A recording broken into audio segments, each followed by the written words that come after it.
มาวัดลาวมื้อนี้วันพุธทึกมาวัดลาวมื้อนี้วันพุธแม่นมาวัดลาวไปแหละโอเคมาลงวัดลาวมื้อนี้อากาศนี่ครอบรถครอบลามื้อเช้านี้หนาวมันเป็นไอเป็นน้ำแข็งมันติดต่ำครอบรถครอบลาน้ำแข็งติดเมิดเมคานิกเป็นไอละเดี๋ยวนี้โอเคอาจารย์เพิ่นเลยโอเค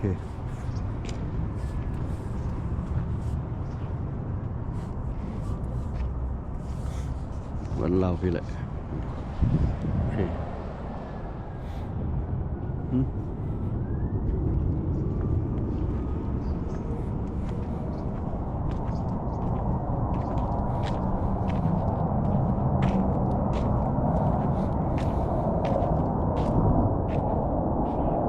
ฝีมือเฮ็ดเบิ่งหน้าเบิ่งอะไรเบิ่งหลังคาวัดมีบ่ได้ลุกโลกบ่โอเคก็ได้เป็นไอไปยังล็อกหมดละโอเคเอาหนาวแล้วอากาศหนาวแล้วสโนว์ลงแล้วสุดหนึ่งโอเคเข้าไปไหนครับนี่มันไกลเดินยนต์นี่ไหมนี่มันไกลเดินยนต์ทหารนี่ไหมก็เลยเสียงบนวัดโอ้ป่าเมียนี่ไปเอาป่ามานี่ป่านี่โอ้กินแซ่บไปเลยนี่ปิ่งหอมขักป่านี่เข้าห้องป่าสเมลโอเคไปเข้าไปในวัดก่อนจางสุริวัฒน์ศิลาเพชรยานามแซมลีผู้เป็นภรรยากันในที่ตามหินข้อประเพณีทางศาสนาประสบขึ้นแล้วเมื่อแรกวันนี้มีพระสงฆ์เพิ่มเป็น8 คนมี8 รูปกับเป็นคืนสุดท้ายวันนั้นบางทีอยากไปร่วมก็สามารถไปได้ในสถานที่ที่อาจารย์ติดในประตูท่าหมอกในประตูท่าหมอกสีแดงประตูแดงเขียนแผ่นนั้นก็มีทั้งที่อยู่มีทั้งเบอร์โทรก็มี2 คนก็คืออาจารย์วัดแล้วก็ภรรยาเพิ่นอันนี้เป็นรวมกันเนาะมันนี้ก็มีผู้เห็นเขาทิพย์เพื่อเป็นบุญกุศลผู้ที่มีหน้าที่เบิ่งกันคู่ว่าเบิ่งไปจิตใจสบายด้วยผู้ที่พอมีเงินไขไหวผ้ากับไหวผ้ารวมกันมาสรู้ว่าเขากำลังเป็นจิตใจสบายเจริญพรจัดวันไต่เทียนขันเด้อขันพาทั้งนาก็รีบไต่เทียนเองเจริญพรจัดวันกันเรียนไต่เป็น2 ขันนะเด้อเนี่ยเป็น2 ขันไต่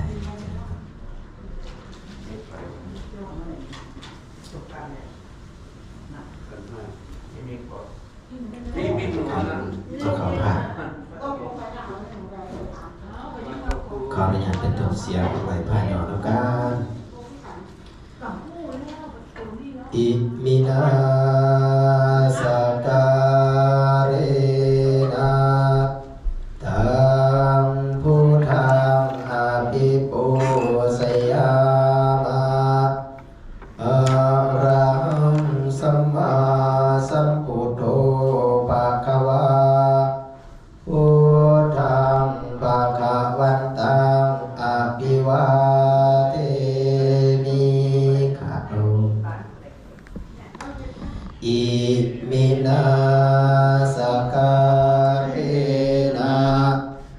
ตังธัมมังอภิปูชยามะสวากขาโตภะคะวะตาธัมโมธัมมังนามัสสามิอิมินาสการะ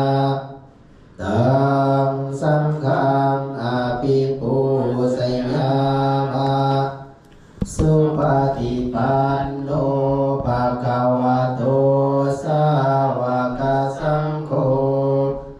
สังฆังนามามิครับลงซานะโมตัสสะภะคะวะโตอะระหะโตสัมมาสัมพุทธัสสะนะโมตัสสะภะคะวะโตอะระหะโตสัมมาสัมพุทธัสสะนะโมตัสสะภะคะวะโตอะระหะโตสัมมาสัมพุทธัสสะอิติปิโสภะคะวะอะระหังสัมมาสัมพุทโธวิชชาจารณะสัมปันโนสุขโตโลกวิทูอนุตตรปุริสธรรมสารติสัทธาเทวมนุสานังพุทโธภะคะวาติสวากขาโตภะคะวะตาธัมโมทิฏฐิโกอาการิโกเอหิปัสสิโกโอปันนาติโกจัตตังเวทิตาโพวินโยหิติสุปฏิปันโนภะคะวะโตสาวกสังโฆอุจุปฏิปันโนภะคะวะโตสาวกสังโฆอัญญายปฏิปันโนภะคะวะโตสาวกสังโฆสามีจิปฏิปันโนภะคะวะโตสาวกสังโฆญาติธังกัตตาริปุริสายุคานิอัตถปุริสาอุคลาเอสะภะคะวะโตโคอาหุนายโยปาหุนายโยตะกินายโยอัญชลิกาลานิโยอนุตตรังปุญญเกตังโลกัสสาทิอุกาสวันทามิพันเตเจติยังสัพพังทานเนสุปฏิทิตังสาริริกาทาตุมหาโพ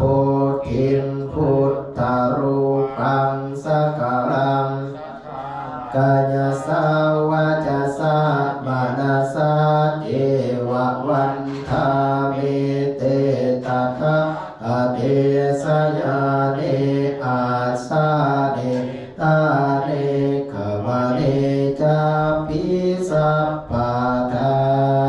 ครับพระเจ้าหนึ่งอุกาสวันทามิพันเตสัพพังอปาราหังกามทะเมพันเตมายาสามินาอนุโมทิตาพังสามินากตังปุญญังมายังตาตาพังสาธุสาธุสาธุอนุโมทามิครับรบสามเทือ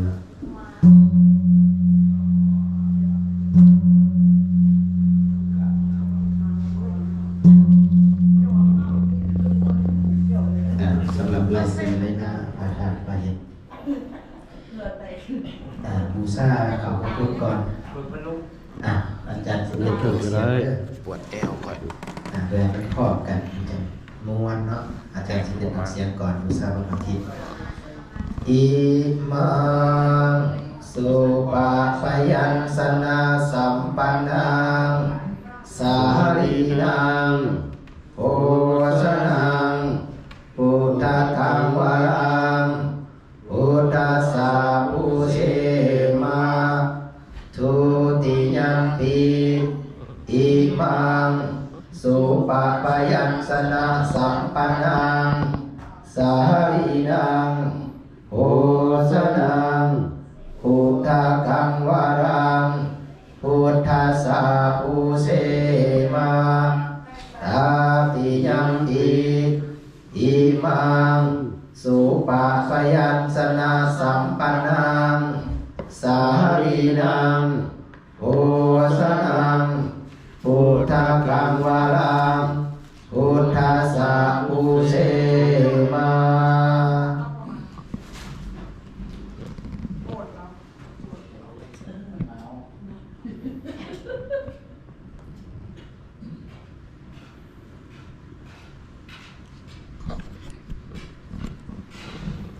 ใจได้ว่าคำถวายพระเขาทิพย์พร้อมกันจากนะโมสามเถื่อนะกันนะโมตัสสะภะคะวะโตอะระหะโตสัมมาสัมพุทธัสสะนะโมตัสสะอะระหะโตสัมมาสัมพุทธัสสะนะโมตัสสะอะระหะโตสัมมาสัมพุทธัสสะสาธุ สาธุ อิมานิ อิมานิ มะยังพันเต ยังทันเต มัตตกาปตานิ ตุตะปตานิ สาปริวาลานิ สัพปริวารานิ ภิกขุสังฆัสสะ ภิกขุสังฆัสสะ โอโนสยามะ อนุสยามะ สาธุโนพันเต สาธุปันเต ทุติยัมปี สุติยัมปิ อิมานิ อิมานิ มะยังพันเต ยังทันเต มัตตกาปตานิ สัจจปตานิ สาปริวาลานิ สัพปริวารานิ ปฏิคันหาตุ ปฏิคันหาตุ อัมหากันเจวะ อัมหากันติวะ มาตาปิตุ ตาปิตุ อาทินนันจาญาติกานัง ญาติกันนัง กาลกตานัง จุตานัง สาธุ สาธุ พวกขน้อยทั้งหลาย นาริบาล ขออุทิศ โอที ผ้าเข่าทิพย์ ลาภที ในวันนี้ ที่เป็นลูกได้หลาน เพื่ออุทิศให้แก่เป็นต้นว่าพ่อข้ามบัวยืน นางมีสีหาลาทาวงศ์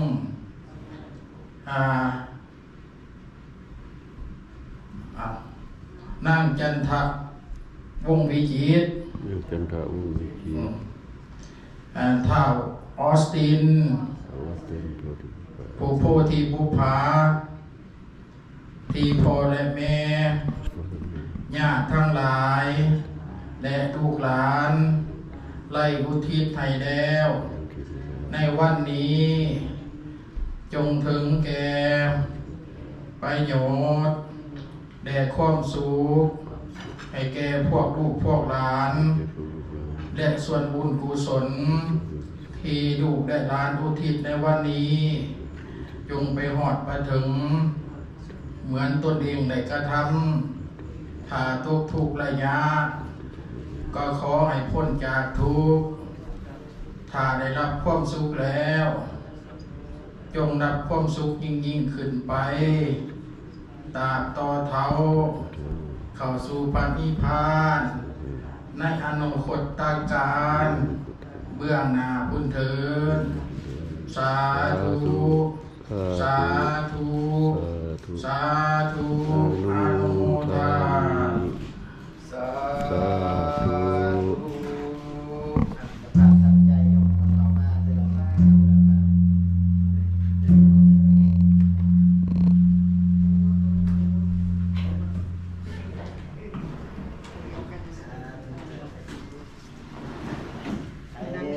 ฟ้าหมวดไปให้เรื่อยให้ไล่เอาให้รถงานที่เราจะนะ มันไม่บอกใครบอก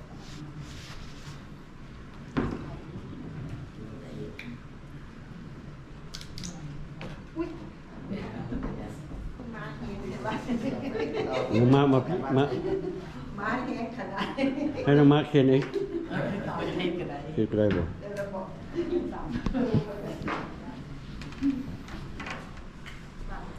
ขออนุโมทนาสาธุการ ซึ่งชมยินดีในกองการกุศลที่เจ้าภาพ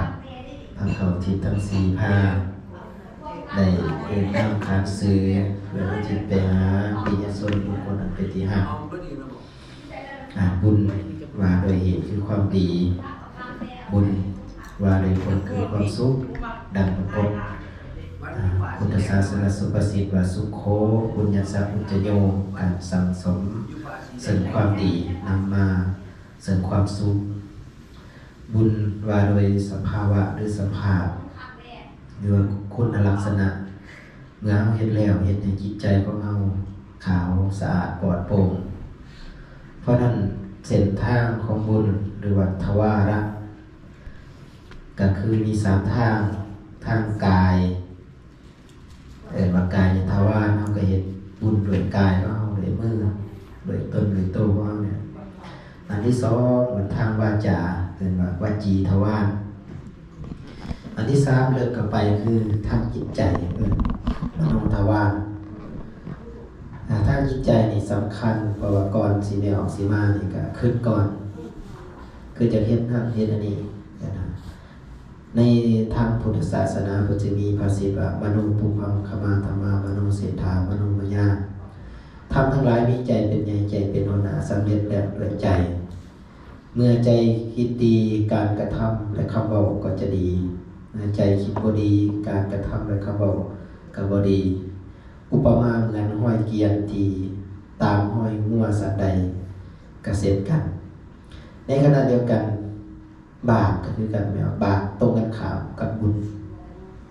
บาปก็คือความทุกข์คือความบ่เจริญก็คือความเสื่อมกับผ่าน3ทางคือกันทางกายทางวาจาและทางใจเพราะนั้นบัณฑิตผู้หวังความเจริญก็จะใส่กายวาจาและจิตใจของเขาคนขวายเอาแต่ในส่วนคุณงามความดีเพื่อให้กายวาจาและจิตใจของเขาเจริญงอกงามเช่นกันพฤติกาว่าบัณฑิตเมื่อหยาดความยากจนและคนขวายในการให้ทานรักษาศีลเจริญภาวนาส่วนภารสนคือคนเบาปัญญาหยาดความทุกข์ยากแต่กันสีคนขวายในการบ่อยทานบ่รู้จักงานศาศีลและก็บ่เจริญจิตภาวนาเห็นสิ่งเดียวกันแต่ว่าการกระทำก็คือกันเฮาท่านทั้งหลายที่มาในมื้อนี้ถือว่าเป็นบัณฑิตเป็นกัลยาณปุถุชนเป็นคนทั่วไปที่แสวงหาความงอกงามแห่งจิตแห่งใจแสวงหาความเจริญในชีวิตของเฮาหวังว่าบุญกุศลที่เฮาเฮ็ดในมื้อนี้ก็ไปฮอดไปถึงบุคคลนั้นเป็นที่หักที่ละสังขารไปแล้วเพิ่นหักหูในอัตภาพภูมิใดก็ขอให้อนุโมทนาได้รับแล้วทานทุกทุกคอยพ้นจากทุกข์มีสุขคอยสุขยิ่งขึ้นไปทุกทานทุกคนเถิดตั้งใจพรอย่านานเด้อนี่เด้อ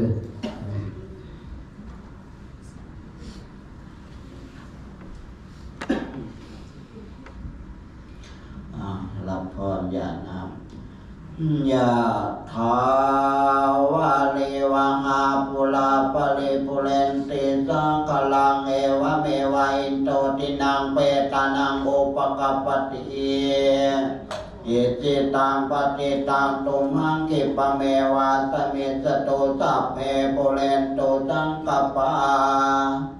จันโทปนาราโส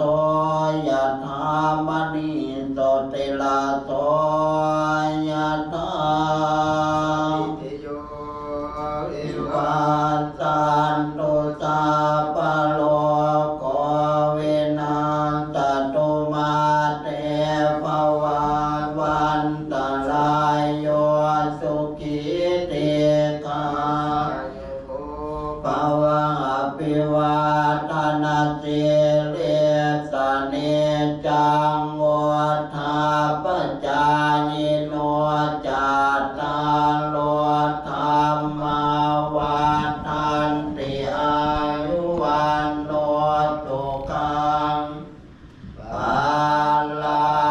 งยานามิมินาปุญญากาเมนะอุปัฏฐายาปุณุตตะลาอาจาริโยปะกาลาจามัตตาปิตาจายา นาตากาปิยามะมังตุลิโยจันติมาลาจังนาวันตานาลาปิจาปมะมาลาจาอินตาจตุโลกาปาลาจาเทวตายาโมเมตามนุสสะจามัสสะตาเวริกาปิจาสัพเพสัตตาจุกิโอนโตปุญญานิปัคคตานิเมตุกังเตโตกิปังปะเปตาวมาตังอิมินาปุญญากาเมนะอิมินาอุติเสนาจัตติปังอังสุลาเปเจวาตันอุปัฏฐานันเสตานังเยสันตาเนหินาธัมมายาวานิพานันโตมะมังสัพพทาเยวายาตาสัตโตภเวภเวอุจุจิตตังสติปัญญาตัลเลโกริยามีนามาลาลาพันตุโลกาสังกาตุนจาวริเยสุเมพุทธาติปาวาโลนาโตธัมโมนาโตวาโลธัมโมนาโตปัจเจกาพุทโธจาสังโฆนาโทตาโลมามังเตโตตมานุภาเวนะมาโลกาสังลปันตุมาสัพเพสัตตาเวลาอุนตุสัพเพสัตตาปยาปัจจาอุนตุสัพเพสัตตานิกาอุนตุสัพเพสัตตาทุกิยตานังปริหารันตุสุขีสุขี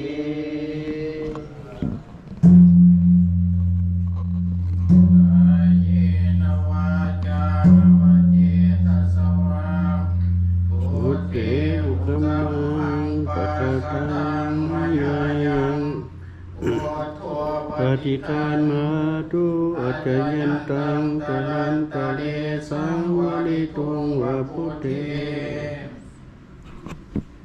กายนวาจานวเจตสวา สโนว์มาละสโนว์มาแล้ววันนี้สโนว์ลงน้อยหนึ่ง70%นี่ก็น้อยหนึ่งเรียกว่าสิไล่70%นี่ไล่เติบเลยวันนี้มีสโนว์70%นี่โอเคกำลังมาทั้งผู้นี่บอกทั้งผู้คนมืดสโนว์มาโอเคถ้าก็เลิกวัดปล่อยเพิ่นอยู่วัดนั้นอีกแล้วเฮ็ดอันน่ะกระทงซอยเพิ่นอยู่วัดเราปล่อยไปให้มาก่อนไปลงวัดลาวแม่มื้อนี้มื้อวันพุธเด้ทุกๆวันพุธเด้ไปลงวัดลาวมันกลับบ้าน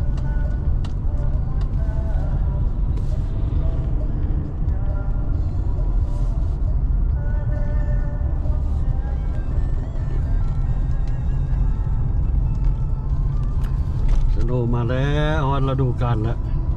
ฤดูกาลเข้าทำแล้วบ่อยากออกไปใส่ซ่องมือซ้ำมือบ่อยากไปใส่ไหมมีวานนี้ออกหน่อยหนึ่งตอนแรงไปเอายาแล้วก็ไปเบิ่งอันน่ะ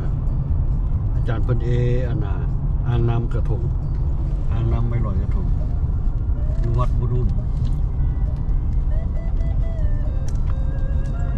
นี่มันทับแล้วบ่นี้ปั๊มน้ำมันบ่นี้ทับแล้วเป็นมันเสียยังไงบ่นี้มันมีแต่นักเลงไล่มันอยู่ดิปั๊มน้ำมันตัวนี้ปืนยิงกันเลยพิษกันเลยมันเลยทับซะอยู่บนนี้อันน่ะโฮมแลดอยู่ดีมันก็ตัดเวลาต้นมอกต้นไม้แถวนี้มันบ่ให้โฮมแลดอยู่แต่ก่อนบ้านเขาเลยอยู่นี่นะบ้านโฮมแลดอยู่นี่เดี๋ยวนี้บ่มีแล้วให้นี่ไปอยู่ใส่รู้บ่เห็นแล้วเดี๋ยวนี้มันเสียได้บนทิมสโนว์บนกองสโนว์ก็มันเสียยังแล้วมันตัดมาแล้วต้นมอกต้นไม้ให้โฮมแลดมาอยู่ไหม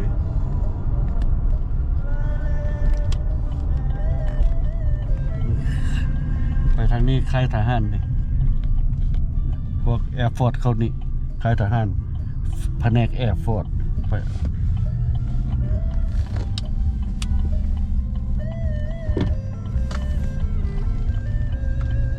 เนี่ย